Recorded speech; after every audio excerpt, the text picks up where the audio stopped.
CBS News, Detroit. Welcome back. This week's warmer temperatures may have you in the mood to do a little spring cleaning and general home maintenance. Yeah, great time to do that. Do a little sprucing up and some updates to your home. Scott is the GM for 1-800-HANSONS. Thank you so much for being here with us this morning. Absolutely, my pleasure. Why don't we start off with, in a general sense, I mean, every home is different. Everyone has a little tweak here or there they need to do. But generally, what should people do to prepare for spring with their home? Well, obviously, the time to prepare for spring is in the fall, but if we're waiting till now, obviously... Geez, already the fall. I'm 6 months behind. Yeah, that's how it works with people in their homes. But right now, you can get outside. You can do annual inspections. I mean, when you get outside and look at your home and pay attention to what's happening, you can get ahead of the problems. And so many times we see consumers that are reacting and having to do home renovations because of the problems. And if you can get ahead of those, you can save some money and some time. All right, now I know for next year, get ahead in the fall. There you go. You have a few months to get ready. That's right.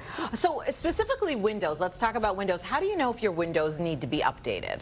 Well, you can see several signs of deterioration on the outside, and even from the inside you can see some condensation in between the glass, the panes of glass, or residue, or after effects of the residue and the condensation in between the glass, which means you've lost your insulation factor from your glass, or your U factor has declined, and you can lose insulation from that. So we had some wicked weather last week, even on Saturday, a lot of rain and whatnot that can tend to flood people's basements, get a little water in there. What do you recommend for that? Yeah, that was a bad problem last week. I had a lot of calls. A lot of people in the mid-Michigan area have experiencing major flooding. The thing you can do is pay attention inside the home. There's some things you can watch.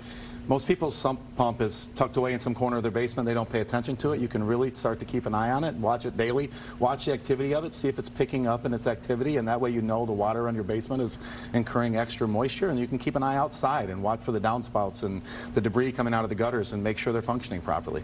Yeah, and it is the start of April. What's the number one, the biggest call you get this time of year from homeowners? The water, deterioration of the water. Mother Nature wreaks havoc on the exterior of your home.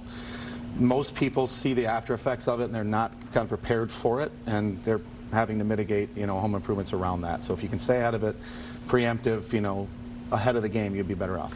And one of everyone's favorite topics around here is DTE. They have some credits that you wanted to mention. Why don't you tell us about those? Yeah, I mean, the energy credits have been around for a long time, and we see people all the time that do home improvements around them, and with rising energy costs and everybody experiencing them, the energy companies have decided, that one in particular, DTE, announced last week they're removing the energy credits to the consumer. So that's important. It's a big expense that they can incur back to the consumer can recoup, and now they're removing them. So there's some deadlines this year to be aware of. Be informed of them. You can locate those on the internet or online, and then you can maybe get underneath them and still save some money if you are aware. Great tip. People love to save money. Fantastic. Know that deadline. All right, 1-800-HANSONS if you want to talk to Scott here. Thanks so much for coming in this morning. Thanks for having me. We appreciate it. Have a great week. All right, Kylie, we were just talking about all that rain we saw.